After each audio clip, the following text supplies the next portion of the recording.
we have her here. So I will stop the recording. Okay. Okay, I think we are live now. Hello, everyone, and welcome to Thousand Faces pitching session. It's already our 6th pitching session, I believe. Today we have 12 amazing founders that are competing to be accepted for our acceleration program, which kicks off on the 16th of January. For those who are not that familiar with Thousand Faces, we are a female-led investment club dedicated to bridging the funding gap and supporting female-led projects that have social or environmental impact. And we are a Web3 based company, so we function as a DAO. Today we will have 12 amazing founders. Yes, that's the previous sessions that we have, the founders that already did their pitching. And today we will have 12 new amazing founders. I really cannot wait to hear about your projects and learn more about your mission and how you want to execute it and how you want to help the world with your projects. All those out of 200 applications, we selected over 100 eligible projects. And from those projects, our experts gonna select 25 best ones that will be eligible for our group session, for the acceleration program group session, and 5 projects will be selected through the community voting. So all the projects are eligible to undergo the voting from our community. And this pitching session is meant to help the founders to give the opportunity to the founders to inform the communities about what they're doing, and we will share those pitching sessions on our social media. We encourage you to share it with your communities and encourage your communities to vote for you using the form that is, can you see the yes, that's the QR code that will lead you to the voting form. Each person can give up to 3 votes, but it's not possible to vote for more than once for the same project. So you can give 1 vote, 2 votes, 3 votes to a different project. But if you give 3 to the same project, unfortunately, we will not be able to count it. So that's good to keep in mind. We also have a website with all the projects. Maybe it's not, I think it was up in the presentation. Oh.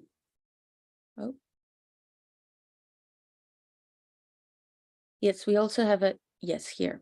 We also have a website where all the eligible projects are listed. So you're also welcome to share it. You're also welcome to have a look and select your favorite competitors. Okay, I think, and yes, so each project today will have 5 minutes for pitch. There will be no Q&A because we don't have time for this in this session, but as I say, we will share the pitching through our social media channels. So we really encourage the conversations through our social media, and perhaps there will be people who want to reach out to you and find out more about what you're doing. Okay, so that would be enough of housekeeping, I think. Are we ready? Ada, are you ready? Yeah, I'm ready. Hi. The first presentation is Ada Raimova from Ada Well. The floor is yours. Thank you. I'm sharing my screen quickly. Yes.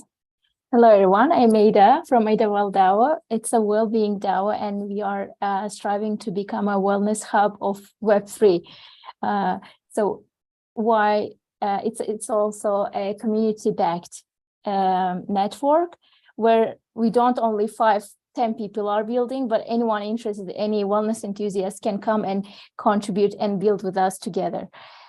So why do we exist? Why AdaWell exists? Yeah, there are some general.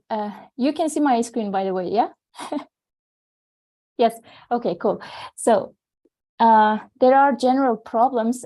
These 3 problems, as you see, the resources are not reliable.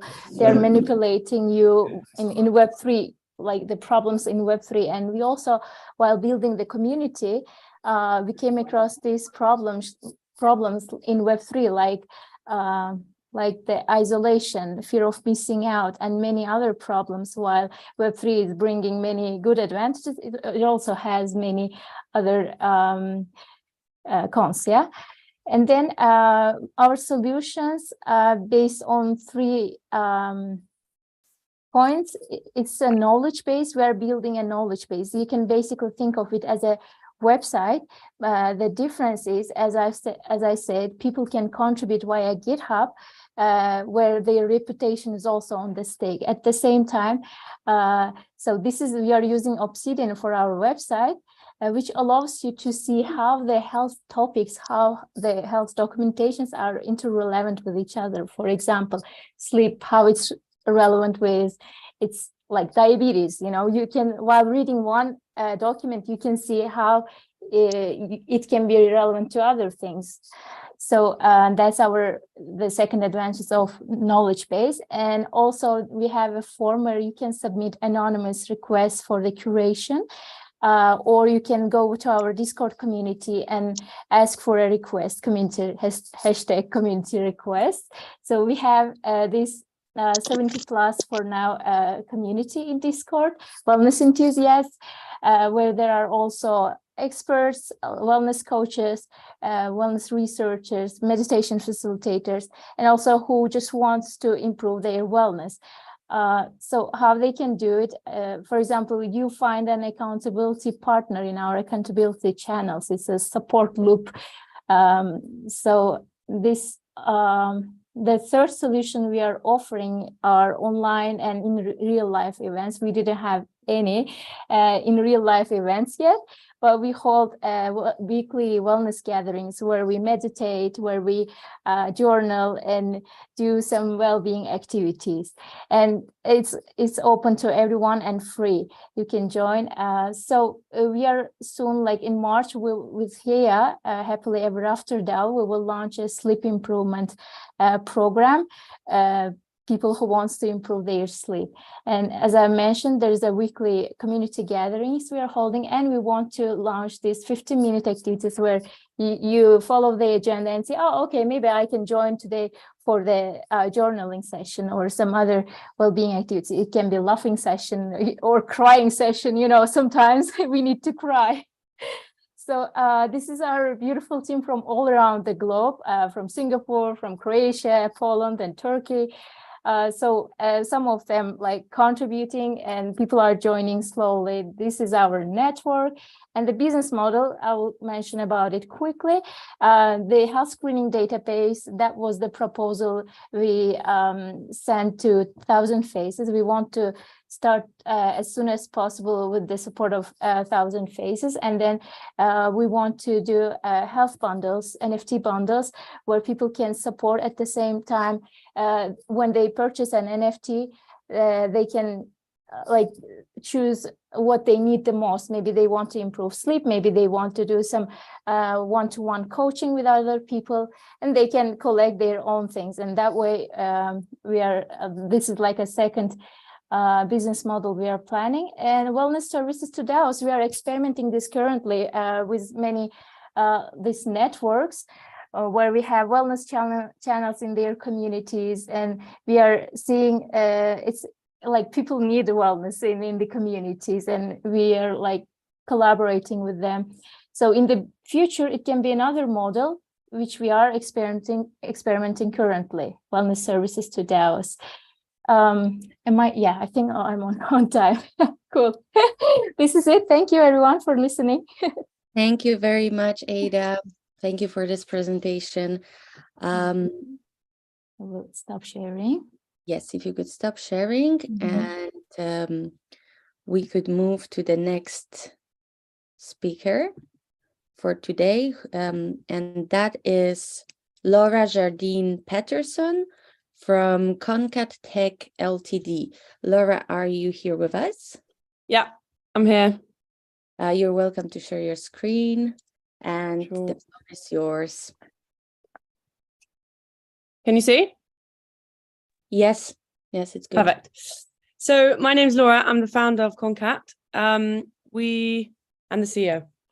We are the first digital design and development company solely led by refugees and women. Concat comes from the word concatenate, which if you guys are coding Excel gurus, you'll know that it comes from the word concatenate, which means to link two things together in a series or chain. And that's exactly what we're trying to do. So we know about the global refugee crisis around the world. We're particularly focused in the Middle East at the moment, where in Lebanon, for example, there's predicted to be more than 1 million refugees living just like Suad. Suad is one of our main developers who got like a 4.6 GPA, and she couldn't go to university and she couldn't get a job because she was told that she didn't fit the company culture because she wore a hijab. That's one example. At the same time, we have a serious crisis in tech where there's at the current time to be predicted 2 million development roles open, and only 27% of the roles that are filled in tech at the moment are filled by women. So our solution is to create the world's best web development company. We work with top quality developers at affordable prices because it's got so incredibly expensive. And whilst we do that, we're also providing long-term sustainable employment to marginalized communities around the world. So our revenue model is basically based on this. So we have the design, which is a one-off cost. Then we have a development, which is done as a one-off cost, but split between two phases, phase 1 and phase 2. And then what's cool is we have this annual maintenance fee that all of our clients have to pay for if they have a website developed by us. And that is guaranteed annual revenue, which is great. We then have support packages, which are paid for by hour as and when you need edits to your website. So we started in January 2021. We've worked with 50 clients across 12 countries and providing employment to 15 developers so far. We've created over 70K in revenue. And this is the SDGs we're committed to. So I just wanted to show a bit of a timeline. So we started in 2021. We're registered as a for-profit social enterprise in the UK. Our team HQ is based in Lebanon. Essentially, what we want to do is create a whole community that's more inclusive. We believe that if we can start by providing services with a more inclusive workforce, then the products that we'll create further down the line will essentially be better. We're all women. Most of our advisors are kind of accountants. They're all women or from marginalized communities too. And we're really trying to create a strong proof of concept to then basically take to more corporates around the world to be like, yeah, you say you care and you hire diversely, but you actually don't. And this is what you should be doing. So our goal by, that should say 2025, is to have over 450 clients, have a full team of 40 people and be creating about 500,000 in revenue year on year. What we're looking for funding basically to help us with the development, specifically our technical kind of offering, looking at where we can go next. We also haven't done any sales or marketing. It's been all through word of mouth, which has been incredible, but we need to upscale. And our goal is to become, the go-to company for innovative, inclusive tech solutions. This is our logo, great websites, even greater impact. This is part of the dream team. We've expanded quite a lot and we work fully remotely, but this is the core crew in Lebanon. If anybody needs help with their website, get in touch with us. There's my email, our social, and our website. Thank you. Thank you so much. For sure, I'll take a note. Thank you. just one thing, Agatha. Mhm. The second pitch was Anita, but it's yeah, Was it? yeah. Why- So I had Laura on my presentation. Yeah. it's fine. We have I think we have Anita. So Right. now we should do Anita. Yes. Thank you so much, Laura. It was great. Yes, And we will thank you, share Laura. the social, right? Yeah, Okay, Anita, are you ready? Would you like to share your screen? Yeah. Okay, the floor is yours. Okay, hi everyone. My name is Anita Dafeta, and I'm the founder of Origo. And we're connecting the world to Africa through traditional African crafts and blockchain technology. So, traditional African craftsmanship is losing its value, and the market offers poor compensation to artisans for their skills, artistry, and valuable creations. This gradual extinction means the end of venerated crafts and heirlooms that cannot be replaced or replicated. So our solution is we are connecting the world to African artistry and culture, fusing novel technologies such as blockchain with age-old techniques of production in order to empower African artisan communities and revive dying traditional crafts. So our market includes like the global collectibles market, which is currently 401 billion. The global NFT market is 50.1 billion.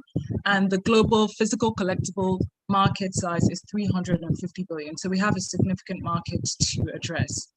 Our unique selling proposition include heritage because we're preserving age-old techniques of production, African craftsmanship, artistry, and culture. We're fostering a strong network and community of artisans and individuals who understand our long-term vision.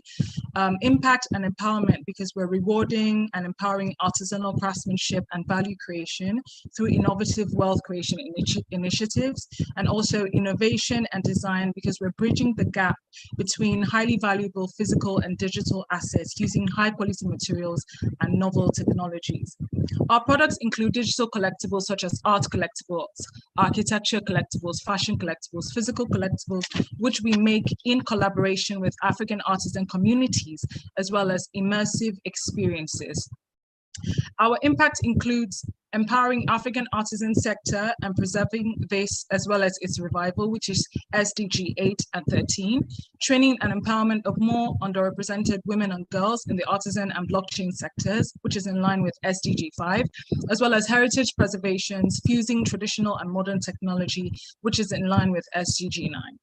Our business model includes business to customer, where we will be selling digital and physical collectibles through third-party agencies, concept stores, and marketplaces, as well as business to customer, where we'll be selling digital collectibles, physical collectibles, memberships, and subscriptions through our immersive web app or experience. This is the breakdown of our business model, as you can see, and we aim to generate at least $300,000 in year one. We are going to quadruple that in year two to $1.9 million, and in year three, we hope to generate about $2 million. Our competition includes AFEN, Anthony Ezekwo, as well as Afropolitan, and we, with our unique selling propositions, we're able to distinguish ourselves from our competition, and hopefully we will disrupt the market. We have raised at least $30,000, which we have allocated to intellectual property protection, brand identity, our website design and launch, production of our debut digital collectible collection, and our physical collectible collection in collaboration with disenfranchised and disadvantaged African artisan communities. This is our team. I'm the founder and creative director. Fred Ihama Ebua is our lead artisan in bronze casting. Obina Oti is a 3D generalist, and Emmanuel Owunjijo is a blockchain consultant. We're asking for about $50,000 as well as mentorship and connection opportunities to be allocated towards bringing on board at least 3 to 5 platforms and concept stores and marketplaces to connect us to high quality collectors of digital and physical collectibles. Phase 2 involves increasing our production capacity by training and empowering more artisans, 3D artists, particularly women, so that we can increase our production capacity of these assets. Phase 3 involves hiring key technical personnel to build an improved web experience for our community and users and integrate robust payments mechanisms of both fiat and crypto payments. We also aim on creating an interactive, immersive website or app that allows users to purchase physical collectibles, digital collectibles, and memberships, as well as our exclusive offerings. Thank you very much, and I hope that you join our tribe and our movement, and I hope that you follow our journey in disrupting the African collectibles market. Thank you. Wonderful. Thank you so much. Thank you, Anita. Okay, so the next speaker for today is Vaida. Vaida, I don't know how to pronounce the surnames. Vaida Sholite. You maybe I'll let you introduce yourself. I got a bit confused. Do you want to share your presentation? Yes. Okay, cannot wait to hear your pitch. The floor is yours. Amazing. Okay, I'm going to share my screen right now.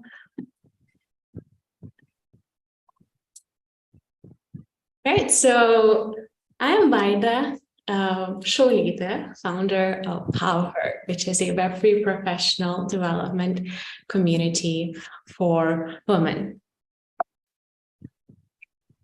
So I'll start with the problem that we're trying to solve here with PowerHer. So first and foremost, we've seen that the percentage of women crypto hires has decreased in recent years, which is very concerning. Also, there is a lack of career-focused Web3 professional development communities for women. There's a bunch of communities for women in Web3, but they are not focused on specifically career development support. Another thing is that women do find the Web3 space intimidating. They report that they do struggle with the bro culture and the lack of educational resources as well being a major challenge. So it's a confusing space, difficult to understand, and they do need this community that could handhold them along the way as they start the journey. So the solution and what we are really about is creating a community with upskilling programs who support women in achieving their professional goals, as well as supplying a diverse talent to different crypto companies at the same time. When it comes to the actual product and what we're offering here, is first and foremost a community. We're really strong in creating a supportive community where women can feel safe, vulnerable to ask advice, and to go through the journey with others that are also facing similar challenges, because they need that support, as it is really difficult. Also, Web3 career tracks, a synchronous upskilling marketplace, something that is going to come, as well as recruitment DAO model and a qualified talent pool that's going to come out of these programs. When it comes to the go-to-market strategy, so the first approach is Twitter Spaces. We've already hosted some, as well as we've already hosted some one-on-one workshops and webinars on Web3 career for women. Other than that, we've also been focusing on building partnerships with program sponsors, mentors, and other ecosystem partners, and also reaching out to Web3 companies that are actively hiring. When it comes to the revenue model and where the money is actually coming from, there are a few different ways. So first and foremost, career track sponsored by protocols, recruitment DAO model, and membership sales to the community. Looking into the competition, so what really sets PowerHer apart is that we are women-focused, that we are very much career-centered, and we are really focused on helping women to achieve their professional goal. Also, we are focusing on non-technical courses at this point, as well as we have established a mentor network, so women can actually get one-on-one mentorship. Also, we believe in cohorts because it's much easier to go through the journey when you have others going through it at the same time, as well as we're going to be starting a synchronous skills marketplace, which you're going to see further down the roadmap. And now let's look into what has happened so far and what we have achieved in Power. So we are at the moment running our first career cohort. And for the first cohort, we've had over 100 applicants, did just about over 50 interviews. And then in total, we now have 25 people going through the program, and a lot of the people are really, really amazing. And they are actually from some even already engaged and in the core teams of some leading women projects. Also, around over 10 free career workshops, gained some social media following, and also established partnerships with some awesome companies. Looking into the roadmap, so at the moment, we are running the first career cohort. Then in March, we're planning to launch early supporter and founding membership NFTs, as well as launch our second career cohort. Then in Q2, run a subscription-based membership, as well as run multiple career cohorts and tracks in different career fields simultaneously. Then in Q3, have first IRL gathering and also establish a recruitment DAO model. And finally, in Q4, launch a synchronous upskilling marketplace and work with most of the top ecosystems. When it comes to the team, so I'm the founder and I have a lot of experience in running educational programs. I'm also leading education in 2 DAOs. So running cohort-based programs and training people is really close to my heart. And yeah, I have quite significant experience in it. Also, we have Rangale, who's going to be working on the membership NFT and other development things. So she has actually experienced in it through working with other successful women communities, as well as who is an artist and designer, and she created Women of Future NFT collection. So when it comes to funding goals, so one of the key things in order for us to achieve this roadmap is to hire a business development and marketing team so that we have more leverage to be working and partnering with different ecosystem partners and attract more women and raise more attention about these opportunities and the programs that we are providing. Right, so we do have a website if you want to check it out, as well as Twitter. So feel free to follow us here. Thank you very much. And feel free to reach out. Thank you very much. Thank you for this presentation. The next speaker for today is Aida Kandil. Aida, are you ready? Yes, absolutely. Okay, please, you can share your screen. Perfect. Let's do that.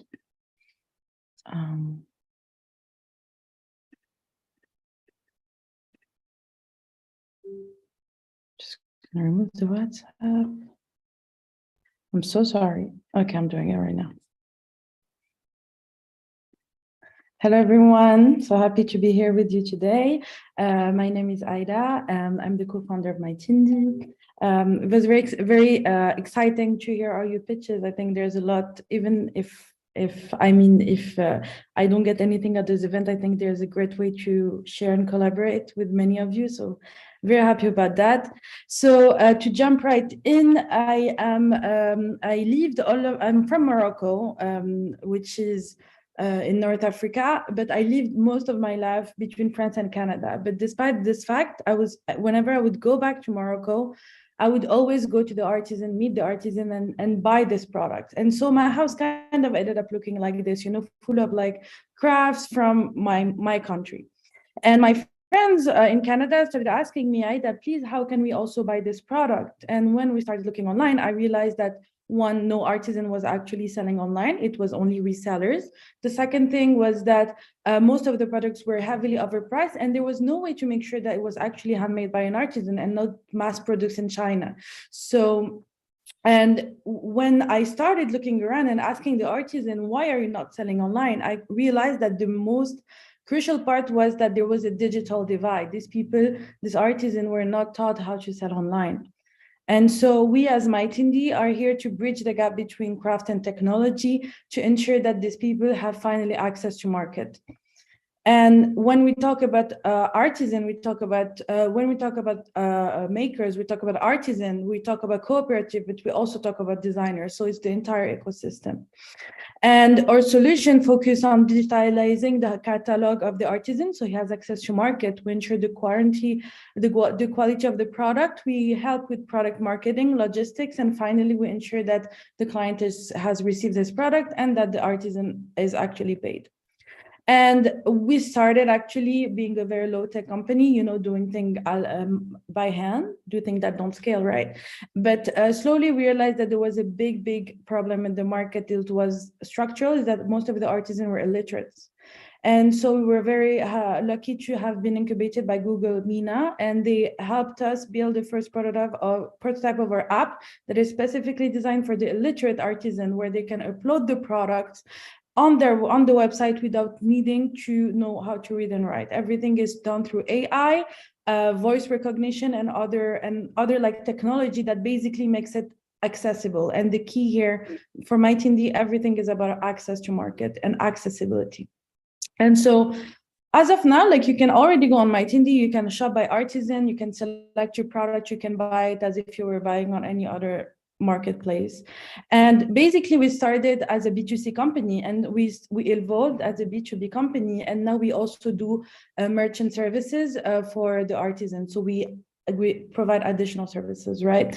Our underlying magic lies in three parts. The first one is that we're able to onboard an illiterate artisan in 7 days, and now we're almost at 3 days. So it's getting like very fast. And as soon as we're able to get down to 1 day, we will be able to scale outside of Morocco. We have so far over 500 artisans on the website and over 70,000 SKUs, and we have shipped in over 40 countries so far. What allowed us to make all of this happen is, of course, the team. Shakib and I are both co-founder. We're passionate about social impact. We have experience in e-commerce.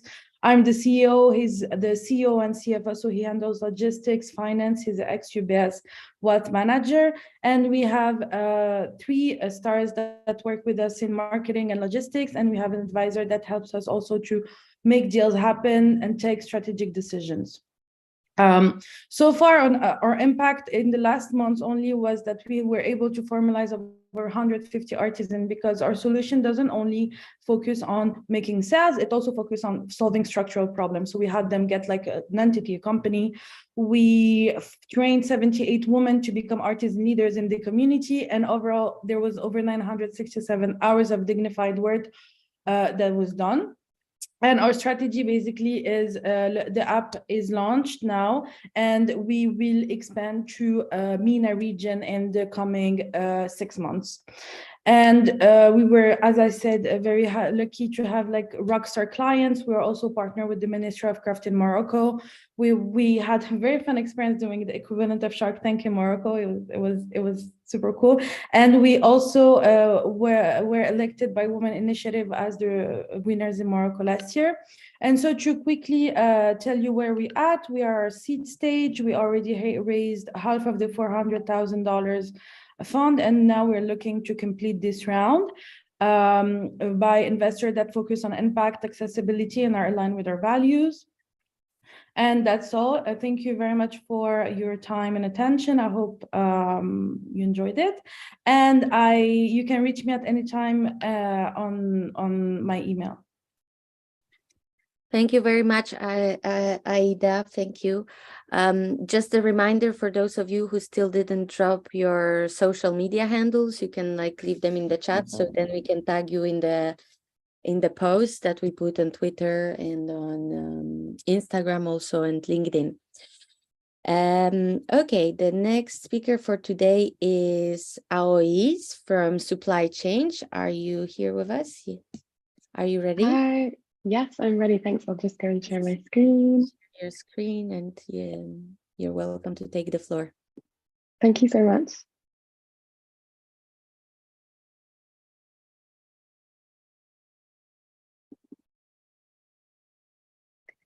Great. Can you see my screen okay?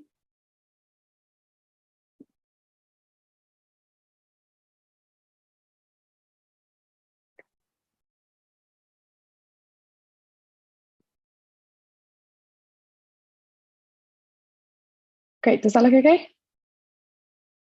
Yes, it's good. Cool. Amazing. Thank you so much. Great. Well, hi, everyone. My name is Isha Kyogen-Mushabadi, and I am one of the co-founders of Supply Change. Supply Change is an award-winning female-led tech for good social enterprise. And our mission is very clear. We exist to create better supply chains for high returns for business, people, and the planet. So far, we have created some impact already. Through our work, we've redirected over £500,000 to businesses working to create better social and environmental outcomes. So, protecting the environment, improving mental health outcomes, and employing people that face barriers to work, such as ex-offenders, refugees, and asylum seekers. But we're not stopping there. We have a very ambitious mission to redirect £20 million to social and environmental businesses by 2027. We were born out of a consultancy project in 2019, and that was for one of the biggest housing associations in the UK. And through this, we found that the majority of B2B spending here in the UK, both from the private and public sector, tends to go to non-socially or environmentally focused suppliers. But that's a real shame, because there's over 100,000 social and environmental businesses here in the UK. Worldwide, like many of us in this call, there are so many mission-driven businesses, and they deserve to win a lot more work than they are currently. And now is a really important time. We've got people that are, through legislation, being prompted and encouraged to spend more with social enterprises. And here in the UK, that's the social value model. And the ESG movement is growing, and employees are also calling for their businesses and their employers to be more socially focused. And long gone are the days of charity cake sales and charity team quizzes. Impact needs to be embedded into the everyday operations of businesses now.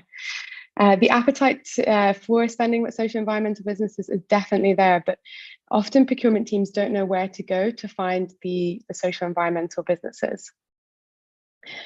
So that's where we come in. Supply Chain connects pre-vetted B2B social enterprises to organizations looking for goods and services through innovative digital products. The Supply Chain platform of pre-vetted social enterprises is a really easy place for procurement teams to find trusted suppliers based on location, trade, and impact. We also have another product called the Dynamic Purchasing System, and this is an end-to-end solution which is compliant for all public sector users and enables them to publish tenders and accept bids from social and environmental businesses. Supply Chain suppliers, I'm definitely biased, but they are brilliant. They are doing amazing work in communities across the UK, across the world, and upholding and championing people and the environment. This includes suppliers like Change Please, which is a wholesale coffee company employing members of the homeless community, and also Recycling Lives. They're a waste management company that employ ex-offenders.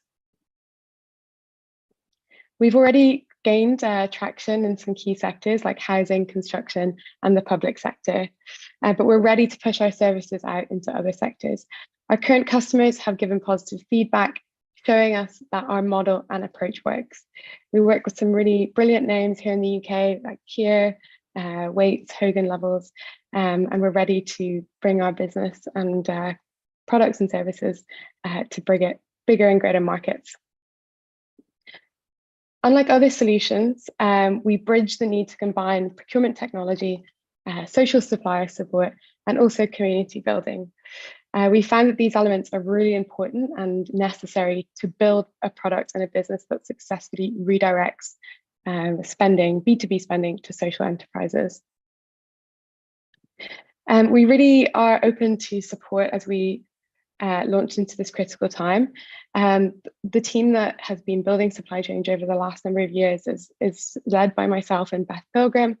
We also have Charlie and Ellie, but we are backed by a brilliant advisory board as well from people that work in the housing space, procurement space, digital and tech space, and of course the social enterprise space too. We've really seen that the pandemic has driven individuals to realize the power of their spending. And as a result, organizations are really thinking about the power of their spend. So we've seen a huge spike in interest for social procurement, and we really need support and want to fundraise to build our product to meet this demand. Our kind of timeline at the moment is that we have just finalized our digital product roadmap. We're fundraising at the moment, hope to close that in March.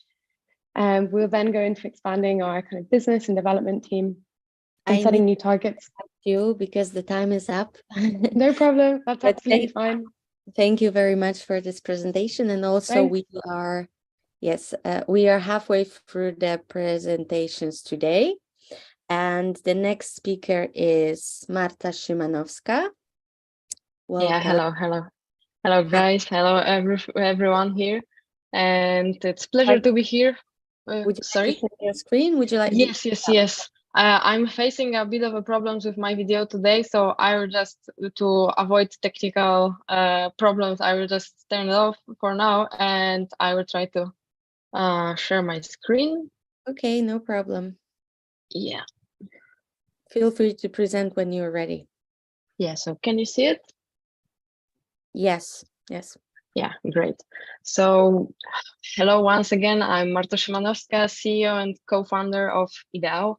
At Ideał, we aim to bring sustainability and wildlife preservation into a Web3 space, and our purpose-driven NFT collections will bring a refreshing and new perspective to the digital art world while adding a deeper level of meaning to it.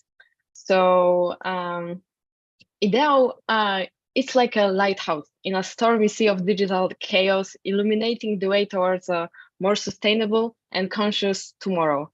And the climate change is basically the elephant or the tiger in the room, and the future is in our hands. And it's essential that we are creating meaningful digital assets that support the growth of Web3 while being environmentally conscious, because the future is counting on us. So because of that, we are bringing art and technology together for cause bigger than ourselves, and with purpose-driven NFTs, we are driving positive impact on both human and planetary outcomes. Our mission is simple. We would like to harness the power of digital assets to save endangered species, build climate resilience, and create a more just society and economy. So recently, the "what do you do" as a conversation starter was replaced by "what's your sign? Are you Virgo? Are you Libra? Are you Scorpio?" And we are taking it to the next level by using astrology as our foundation for our Zodiac Elite Club NFTs, because that's our product. And because unlike traditional symbol systems, astrology isn't discriminatory. It brings people together from all walks of life. And let me introduce our product, which is Zodiac Elite Club NFTs, where art meets conservation. And these are nearly 9,000 of one-of-a-kind Zodiac and Tiger-inspired digital assets created to raise awareness and funds for the preservation of one of nature's greatest treasures, so the tiger. And with each NFT sold, we are making a pledge to support conservation efforts dedicated to saving tigers from extinction. And we are not stopping there. We are also offsetting any carbon emissions generated in the process. So we have launched our website. Everything is ready to go, but we haven't started selling our collection yet, but it will be done next month. So in terms of like, when you are becoming a member of Zodiac Elite Club, you are not only making a difference in the preservation of tigers, but you are also unlocking exclusive experiences and opportunities like mentioned saving wildlife, preservation. And you are also gaining the opportunity to win spaceflight ticket, because imagine like seeing our beautiful planet from the space, thanks to with the ticket for the space balloon, which is the first carbon neutral way to travel to space. And then we are meeting on annual Zodiac Club party to network, to meet with the community, and become much better a community while sharing our experiences. So here's a sneak peek at our roadmap. So basically, in first month we are going to launch our minting DApp, which is ready to go. And in second month, we will start like our sales and minting will go live. And next, we are focusing on community expansion and development of our next NFT collection, because every year, every new every year, new animal species will be saved by us, because we will be launching this. So this is showing him that our model is quite scalable.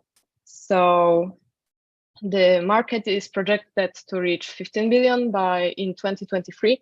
With our innovative approach, we are aiming for a piece of the pie and targeting on 1% of that market by the end of 2023. And yeah, coming to the competition, we don't see them as competitors. We see them as partners. These projects are all working for the same goal, a better, more sustainable world. And together we can achieve great things. So coming to the business model, like money doesn't grow on trees, but trees can grow thanks to NFTs that you are buying from us, because every NFT bot will, you are buying one NFT, we are planting one tree. So our revenue streams are pretty simple. They are basing on the direct sales plus commissions. I need to Yes, interrupt you. Your time is up already. Thank you. Oh, sorry. Okay, thank you so much. Sorry for interrupting, but we need to be strict because we have so many speakers. Of course. Thank you. I'm sorry. Okay, so the next speaker for today is Najla El Abbasi. Hello. Hi, welcome. You're welcome to share. Welcome. And, Yeah, of course. Looking forward to hear your presentation. So let's go. Sorry. Okay. All right. So hello, everybody. Thank you for this opportunity and thank you for being here with all the female founders. My name is Najla. I am the co-founder and managing director of Mika Cycle. I'm here connected with Alexandra. She's our head of sustainability program. And just for the history, I founded Mika Cycle nearly 2 years back as a global marketplace for recyclable and recycled plastic. And today we are expanding Mika Cycle in its mission to addressing the plastic pollution through advanced supply chain solutions. 8 trillion pounds of unrecycled plastic and counting. And at the same time, the lack of formalized and dependable supply chain makes it very difficult today for the manufacturer and brand to rely on a steady supply of ethically sourced recycled plastic that are needed to reach their plastic neutrality goals. Okay. The world has maxed out the capacity to contain the plastic pollution. And while moving in our market study, we saw a vast majority of the transactions are unregulated because the consumer are pushing the manufacturer to use more recycled goods. The multinational and non-governmental organizations are pressuring the government to take more actions and throwing the market into further disarray. So at Mika Cycle, we are building a single source vertical supply chain solutions that benefit to all stakeholders of the closed loop of recycled plastic by improving quality, increasing responsiveness, reducing costs, and ultimately strengthening the supply chain of the closed loop of plastic parties. And so the markets of course, we know that the markets of plastic secondary commodity is only going to expand and grow in the next years. Only the plastic packaging, which is our target market and for which we would like to answer the needs, are estimated to use already 144 million metric tons. And those accounted for 20% are already committed to using recycled content by 2025 and 2030. Our goal finally is, of course, to empower the informal waste sectors, aggregators, recyclers, and brand into an irrefutable closed loop distributed digital ledger to increase the supply capability of quality recycled plastic and to be able to reduce the target green gap. So how do we do that? Our business model is split into 4 streams of service and revenue. We already have the marketplaces launched 1 year ago that actually provide visibility to all the stakeholders of the recycled plastic. We already have more than 340 company registered and more than 250 listings of all the plastic waste categories.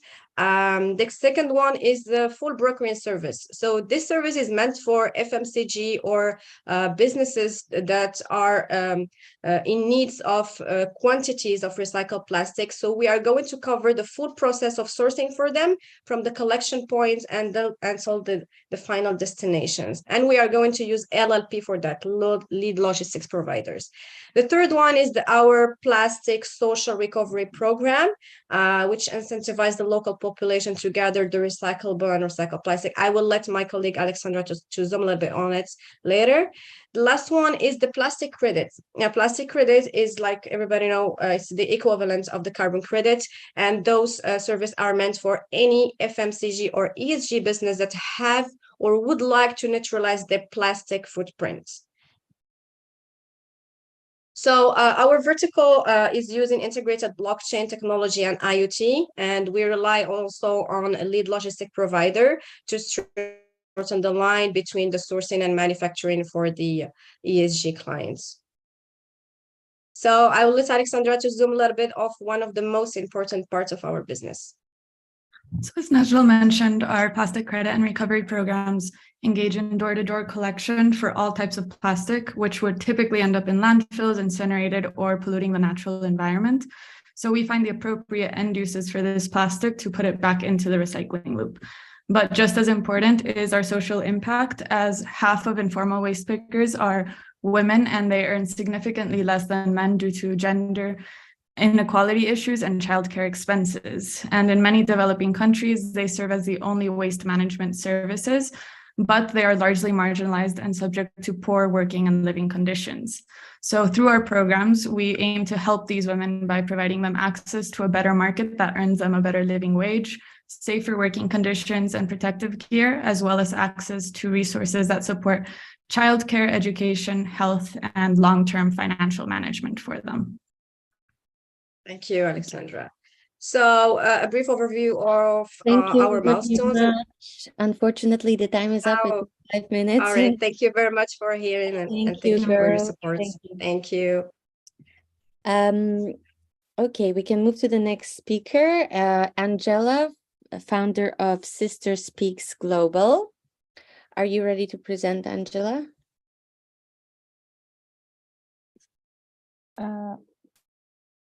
Yeah, she just shared a link with me for her presentation. Oh, Angela is not but here. I think she's on the call, right, Angela? I don't see her. No.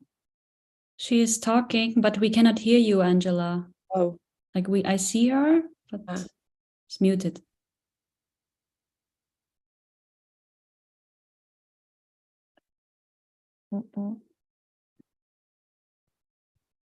Oh, okay, maybe we can pass to the next person until we figure out the problem with Angela.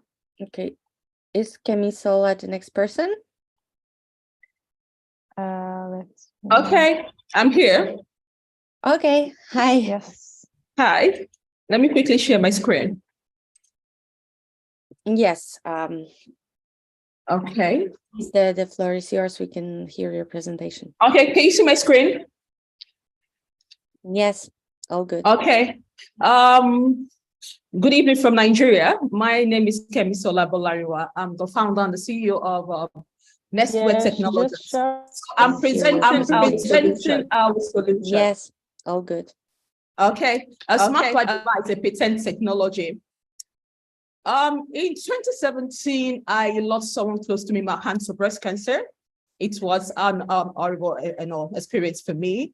She died of stage 3 breast cancer, and obviously it was due to late detection. So they actually made me go into research as a woman in technology to see how I can use technology to solve late detection of breast cancer. There I get to know that even 1 in 5 breast cancer deaths is caused by late detection, which has carried the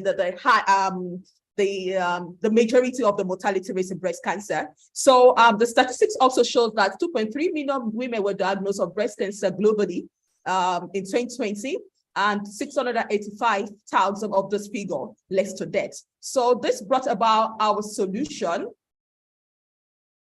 a smart bra device. The smart bra device is a solution. It is a smart clothing that is embedded with piezoelectric transducers that sends ultrasounds to the body, to the breast actually, to generate image of the breast tissue. And this image of the breast tissue there, you can see exactly what the abnormality in the breast. So this smart bra device helps women to check the earliest stage of breast cancer. It helps them to check and monitor their daily condition, to check any abnormality, and to aid breast self-examination, which most women have neglected. This is the mobile application. It has a mobile application interface.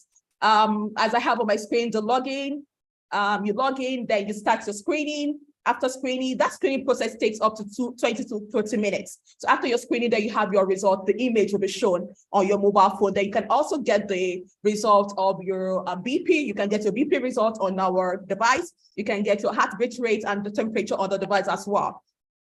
Our primary targets are women between the age of 18 to 65. And we are targeting that our secondary target now. Our secondary target is in the health industry, lingerie companies, NGOs, and governments. Sorry. Okay. So the opportunity we have, the global breast imaging market size is 4.14 billion, and smart bra device that is made by Nestle Technology, we are targeting 26.8 million naira. Dollars as our whole opportunity out of this $4.14 billion.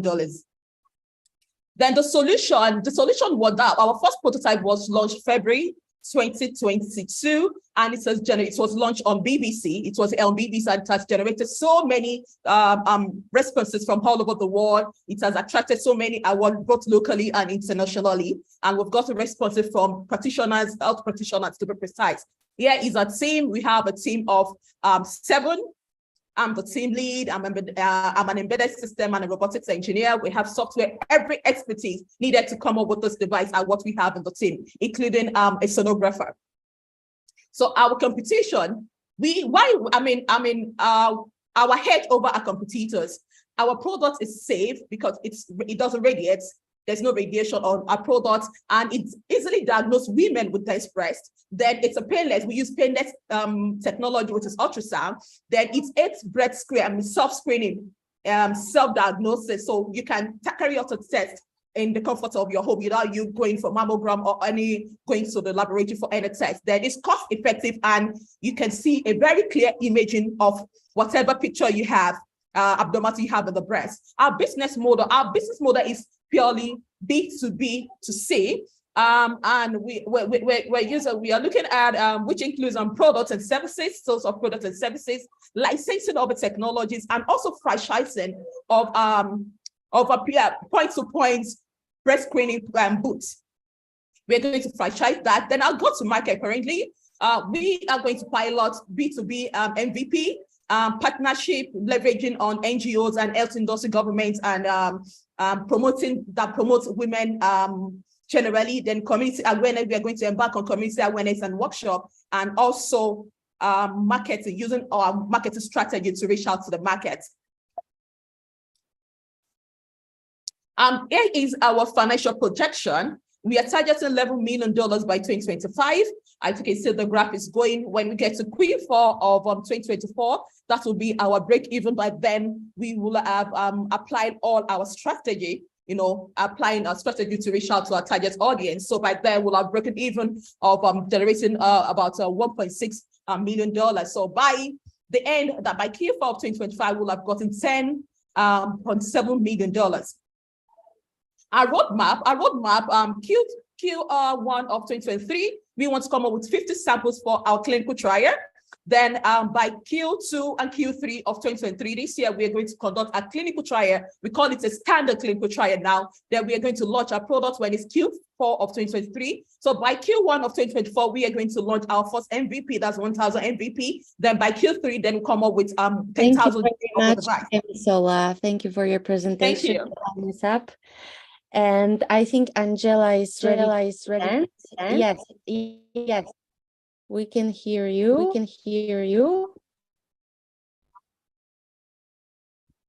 Okay.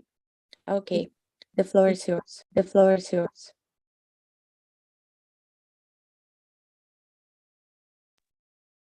I actually can't hear you. I heard myself. No, Angela. I'm sorry about it. In case we can another session. But maybe you can solve problem and we will move to next speaker, Josephine.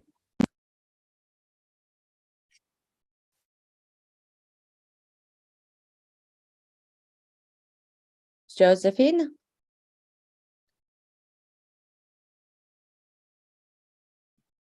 Hi.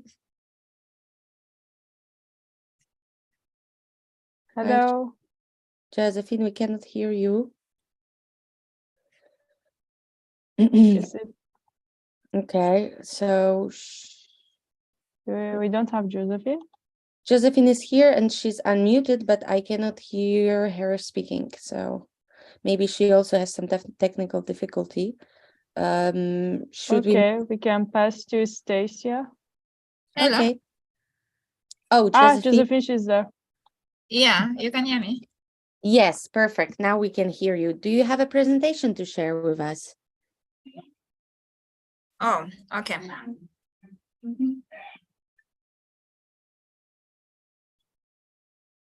Okay. Please take the floor. We can see your presentation now.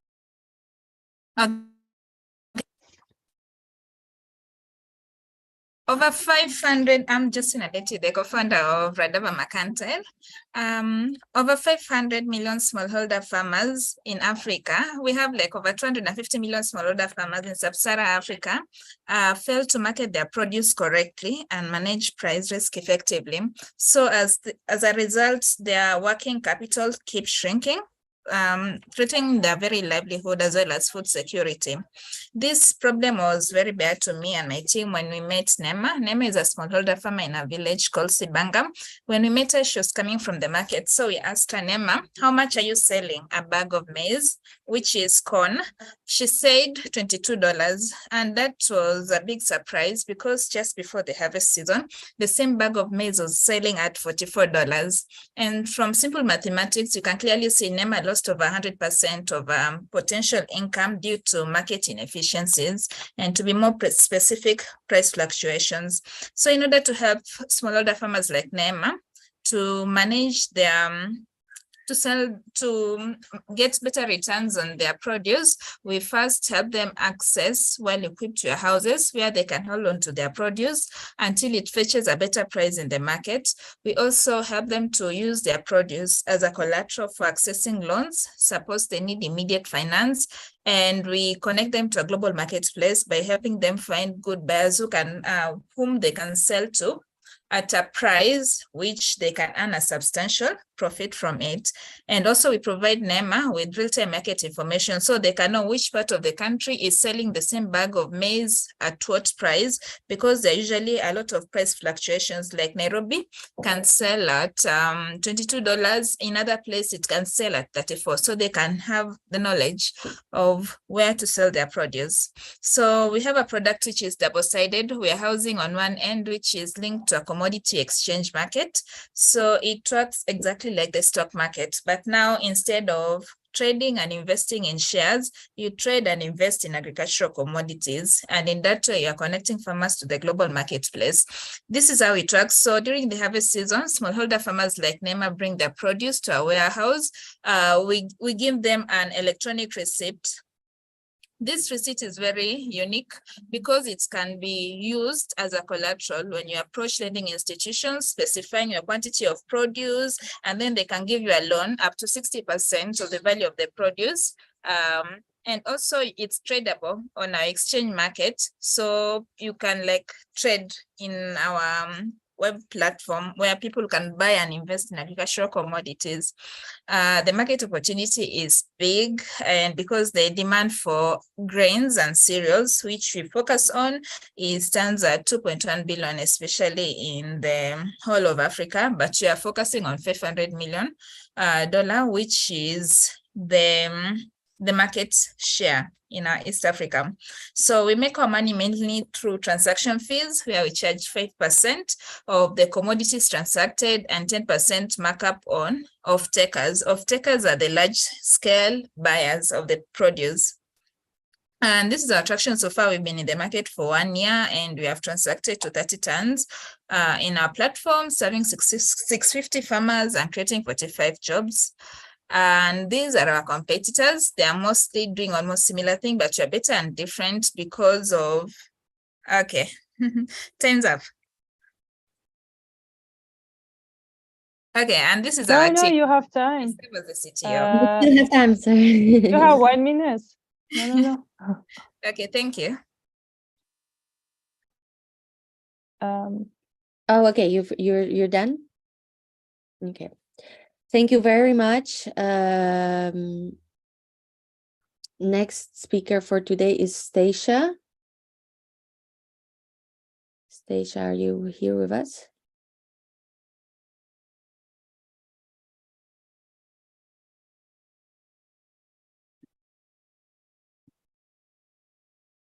Yes, I think I saw her in the... Okay. It's Evil Genius. She's there. I see her. Stacia, are you?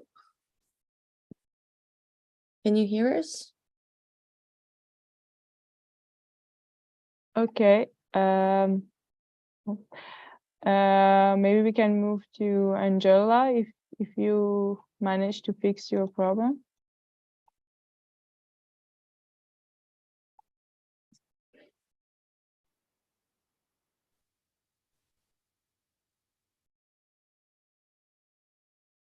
Angela. Hey, Angela. Hey, Angela.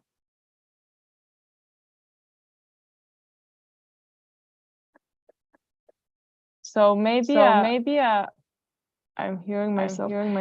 But, Yes, but yes, we hear you. Yes, let's so we can try for the next session. Yes. Okay.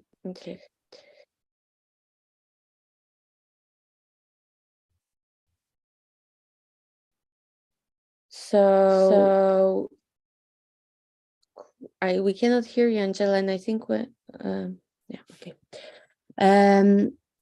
So we have the last speaker for today. Is that right, Nusha? Julie? Yeah.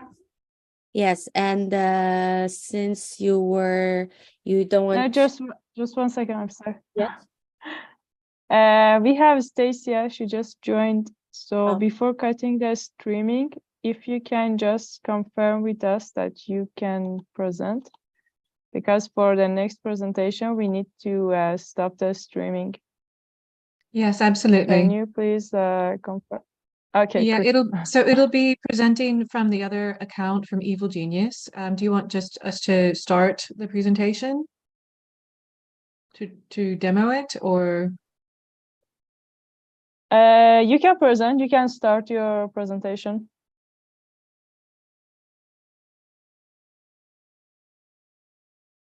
Okay, so yeah, it's working. That's fine. Okay, good. So my business partner will present. We can cut now. I think that's just a test, right? No. Now is your time to pitch. You can pitch. You can present your project.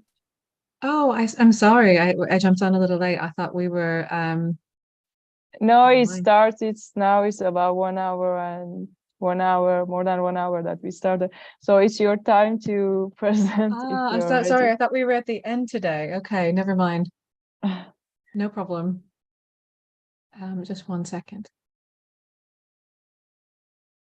So we're Evil Genius. We're based in London, and we have been developing an immersive experience based around the concept of a personal hero's journey. Next slide.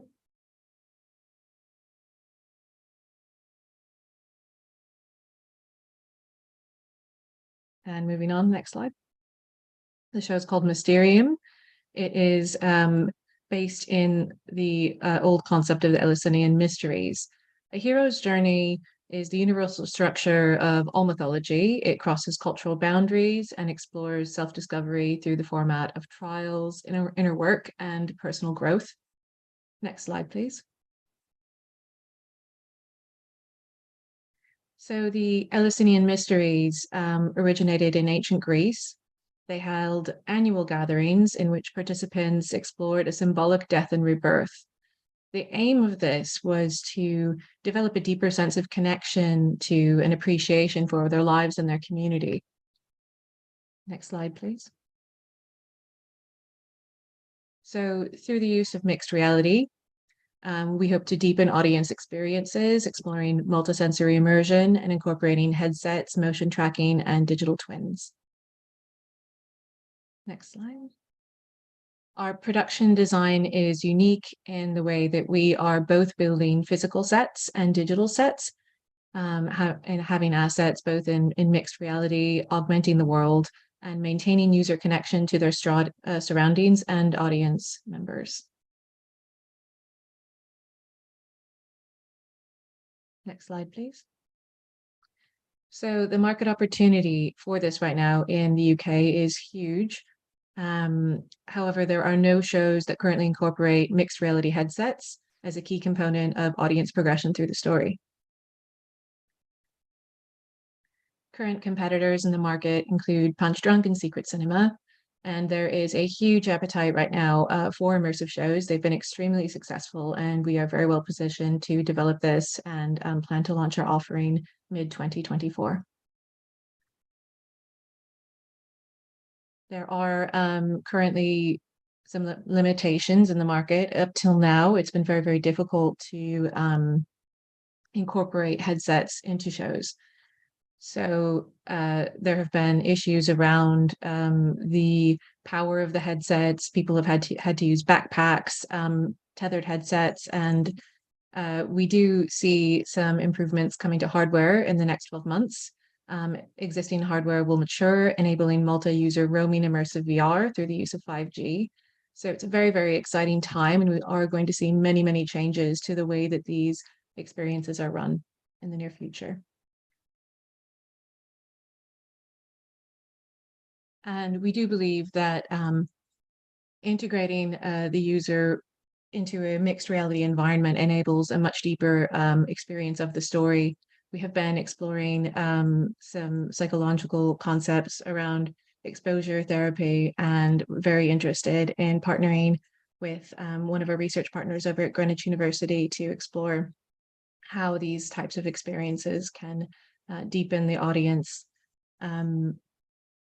integration into their story, so they can begin to utilize the technology for therapy and therapeutic purposes.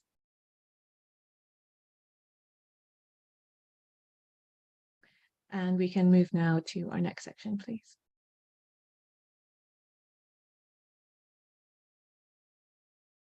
So we're a bit different from most other immersive experiences on the market. We're very interested in appealing to users who come from the wellness community. We would like to incorporate various therapies and therapeutic modalities into the beginning of the experience. It will open up with a sort of cleansing and the opportunity for deeper meditation, which also will contribute to the overall immersion.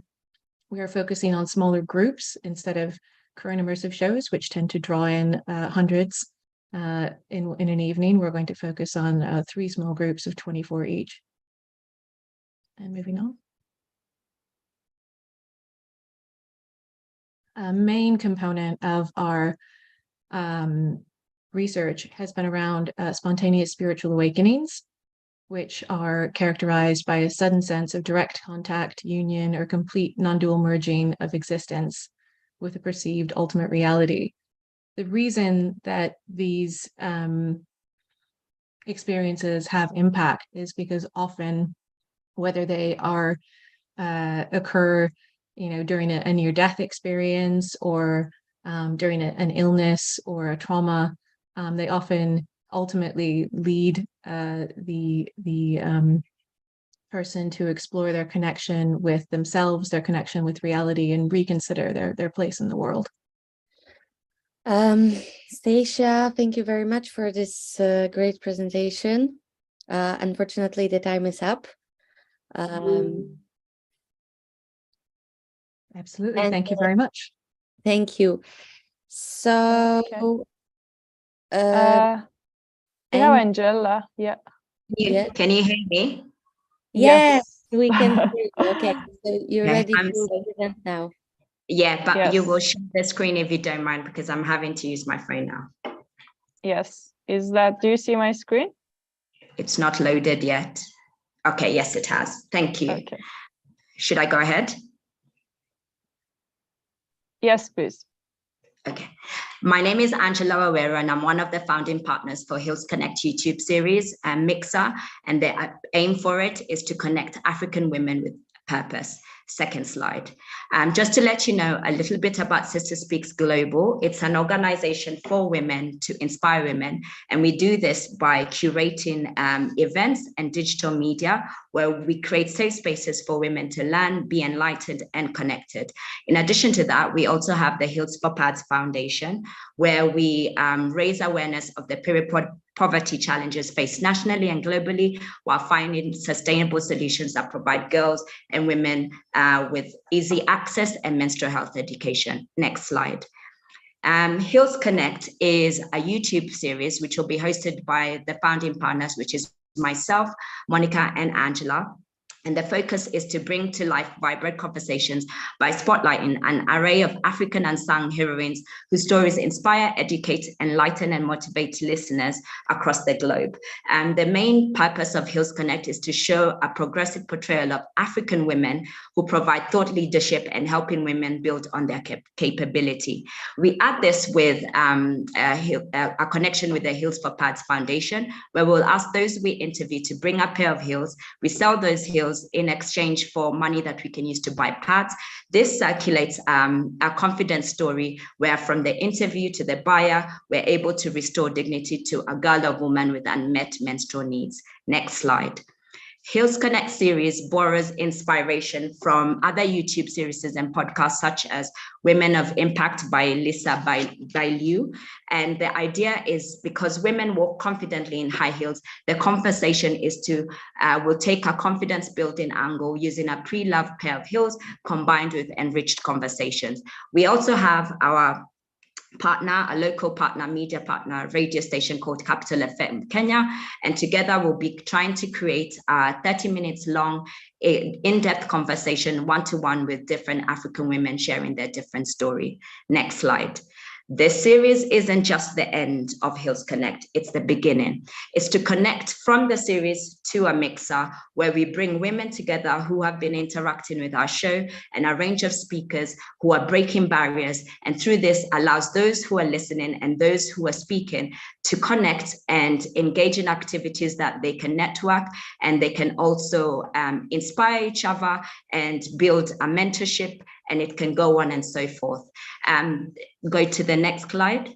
At a glance, we aim to create 3 mixes in March, which is in connection with International Women's Day. In July, this can be based on a range of trending topics, from money to tech to career. In December, we'll be wrapping up the year with a vision board party where women are invited to celebrate on their achievements and reflect on their trials. We're setting new goals for the following year. Next slide. We have been running for the last 3 years, going on 4 this year, and we've amassed a huge audience reach. And with our partners like Capital FM Kenya, we are able to expand our voice further. And our ask today is for you guys to support us financially to be able to launch Heals Connect with the series and with the episodes. And our ask is 23,400 euros, which will help us create the complete package of the series and also have the mixer. Next slide. Heals Connect intent is aligned with the SDG 5 to achieve gender equality and empower all women and girls. The web series will bring to light the stories of African women who, against all odds, in spite of gender disparity, have successfully triumphed. The mixer event will then offer the audience the opportunity to build their network capacities and dialogues and voice, as well as get an accountability partner to thrive in their journey. Next slide. We have a future for Heals Connect. It's something that will lead us to create women festivals, to create sisters marketplace. And the idea is the objective is to unify African women so that they can build their networks, abilities, and talents. And this aligns with our core value that togetherness equals confidence. Next slide. This is who we are. These are the women behind Sister Speaks Global. Myself, Angela Wawero, Monica Mohoya in the middle, Angela Mboy. We're the founding partners, and together we have a combined experience of 15 years in media, ICT, education, fashion, and entrepreneurship in Kenya, UK, and USA. And we really are proud in being the voice of gender equality. We want to push that narrative, and we also want to showcase a different and positive view of the African women who are shaping and shifting the change. Last slide. Heals Connect aims to connect African women of impact and with purpose. And that is my intention for the pitch today. Thank you. Thank you very much, Angela. I'm happy. Thank you, and apologies. Apologies for the delay. No worries. Bye. Thank you. So for our last speaker of today, Julie, we will have to stop the live streaming, as Julie doesn't wish to be on the social media.